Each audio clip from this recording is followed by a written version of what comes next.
কিছুই দেখতে পাচ্ছি না। কিন্তু কপাট খুলে দেওয়ার পরই বলছে, মেয়েটা বলছে, বাবা বাবা আমি কি তোমার ঘরে কি একটা মেয়ে ছেলে ঢুকলো? আমি এইমাত্র দেখছি তোমার ঘরে কে ঢুকলো, কপাট খুলে মায়ের মন্দিরে কে ঢুকলো। ঢুকলো মানে এই গেট বন্ধ করা আছে। বলছে হ্যাঁ আমি নিজে দেখেছি। গেট বন্ধ করা আছে, মার কাছে গিয়ে ওখানে গিয়ে হাঁটো, মায়ের পায়খানা এর সব বন্ধ হয়ে গেছে।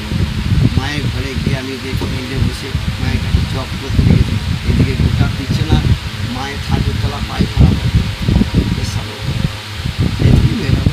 বিশ্বাস বিশ্বাস করে কাজ মেয়েটার চাকরি হয়ে গেল। হ্যাঁ, আবার ওর আমার ভাইয়েরও মাও চাকরি সুস্থ হয়ে হলো, গেল। হ্যাঁ, ওর ভাইয়েরও চাকরি হলো। ও আচ্ছা। ভাইয়ের চাকরি হয়েছে দুর্গাপুরে, কি সিটি সেন্টার কি আছে তখন জানি না, হ্যাঁ সিটি সেন্টার। ওখানে চাকরি হয়ে গেছে। আচ্ছা। আমাকে ফোন করেছিল, দাদু আমার ভাইয়েরও চাকরি হয়েছে, তোমার কাছে যাবো যাবো করছে, আমি সময় পাচ্ছি। আমি তাই শুনে বলছি আর আসবি কেন, কাজ তো মিটে গেছে। কি বল ঠিক না? হ্যাঁ, হ্যাঁ, সেই। না দাদু তোমায় ভুলিনি।